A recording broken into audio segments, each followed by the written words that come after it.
Rick and Morty isn't exactly known for its emotional core. It does occasionally excel in its emotional moments, but over the show's 4 seasons so far, that definitely isn't the focus or draw of the series. The scripts generally take a more cynical approach, finding humor in the chaotic and unpredictable nature of the multiverse. And while they do sometimes focus on major emotional moments to put emphasis on a storyline, it's rare that the entire episode is focused around emotional stakes. Enter A Rickconvenient Mort, the latest Rick and Morty episode that absolutely destroyed my emotional well-being. I can't even describe how much this episode messed me up, but I'm gonna try. This episode focuses primarily on Morty's budding romance with a Captain Planet-esque superhero named Planetina. The two of them immediately hit it off, and we get to see the fiery and passionate development of their love story. I can't express how much I loved the portrayal of this type of a passionate, emotion-fueled romance. The way Morty and Planetina were so deeply infatuated with each other is one of the most genuine portrayals of new love I've seen on TV. The episode was fast-paced, which beautifully matched the way falling for someone new can feel. The way your brain can move a million miles a minute. The way they're all you can think about and all that's important to you for those budding stages of romance. And through it all, they did such a great job making you genuinely love the romance itself. Love the connection that Morty and Planetina felt for each other. Yes, the episode is about a recycling superhero, but the core of that relationship is so true and genuine. The sci-fi aspects of the story are just the backdrop. The relationship is front and center. The characters are the focus. I was getting kind of I got kind of a positive vibe. Oh, good. I was putting one out. I really like you. Holy shit. Morty was willing to do anything for Planetina. He saved her from being controlled by her ring-wielding abusers. He was literally willing to risk his own life and safety to free her from her metaphorical chains. And I think one of the most important aspects of the episode is Beth's reservations about the entire situation.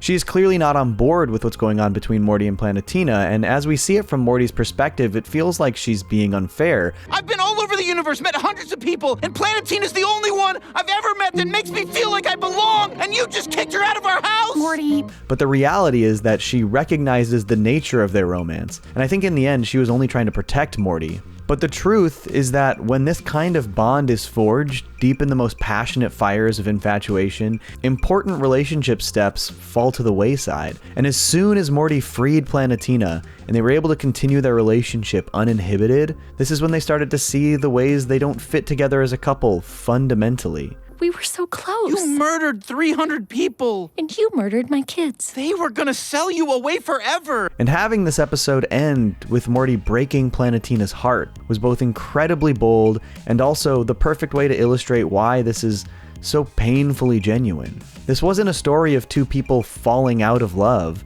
and that's what makes it hurt so much more. Morty doesn't want to end his relationship with Planetina. He feels like he has to, because of the way they are seemingly mismatched on a fundamental level. This is the only way I can save Earth. The only way I can save you. If that's the only way, I don't want to be saved. Morty has to reconcile his heart and his head pulling in two completely separate directions. And I can tell you from experience, this is one of the most difficult and emotionally testing experiences you can have in love and romance. To have to decide that you shouldn't be with someone in spite of how much you deeply love and care for them is profoundly difficult. I can't love you. I just can't. Please understand. I'll go. But don't you dare ask me to understand. The end of this episode absolutely destroyed me.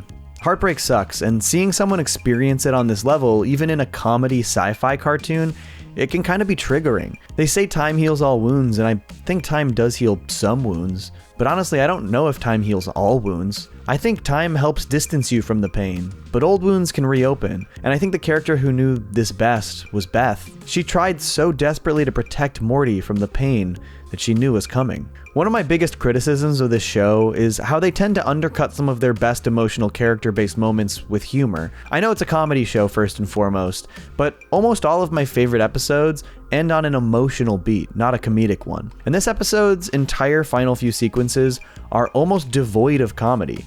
They're so focused on the emotion of Morty and Planetina's relationship and the pain of their heartbreak. And I wish that the show would do this more often. Beth is a character who we've seen in a lot of different lights. We've seen her be a really bad mom, a pretty good mom, an apathetic mom, and even a mom who sometimes feels she's intellectually superior to the rest of her family. But this is the first time we've seen Beth be a strong, supportive, and emotionally nurturing mother. The way that Beth comforts Morty at the end of the episode is hands down one of my favorite moments in the entire series. It's a kind of moment I didn't expect we'd ever see in Rick and Morty, to be honest. And I don't think it would have even been unreasonable for us to expect Beth to hold an "I told you so" attitude over Morty in this episode. We've seen her do it countless times before within the family. But instead, we got a moment that is going to stand as one of my favorites in the series. One that hoists up the emotional potential of Rick and Morty and lingers on it. This season of Rick and Morty has been really interesting so far. We actually haven't seen Rick and Morty use the typical portal gun even a single time. We're sort of straying away from the territory we saw as a standard for the past few seasons. And while I don't necessarily think the first 2 episodes of the season felt all that different than your typical Rick and Morty adventure, this 3rd episode absolutely stands out in the crowd. It's an episode where the emotional relatability and character relationships are the absolute focus, while so many other episodes, like last week's Mortyplicity, seem primarily focused on their sci-fi premises. And that's not to say that the show shouldn't do that. I think its sci-fi is some of the best out there, and it's one of the things that makes the show stand out. But I'm personally someone who appreciates emotional stakes and interpersonal relationship development, and I think the show, when it decides to, handles that kind of stuff exceptionally well. I'd really like to see more of it. Especially because the end of this episode feels almost like a counter to so many of the criticisms thrown at Rick and Morty, my own included. You hear that the show oftentimes feels so nihilistic, putting such a heavy focus on the chaotic, random nature of the world and how finding meaning to characters like Rick is a waste of time.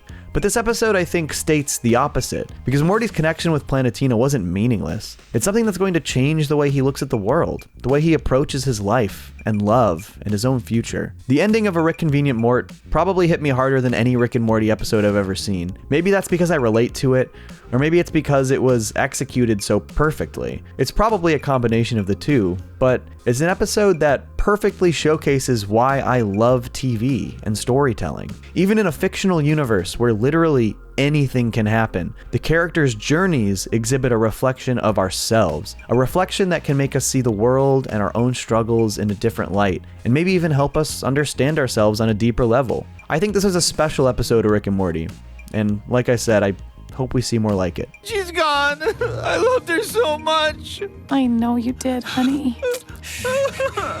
Mommy's here. Folks, thanks so much for tuning into this little Rick and Morty video. How you been liking season 5 so far? Do you want to see me cover it more as the show continues? Let me know below in the comments. If you like this video, you know the drill, yada yada yada, comment, subscribe, blah blah blah. Stay tuned for more. Peace. Johnny! Two cellos!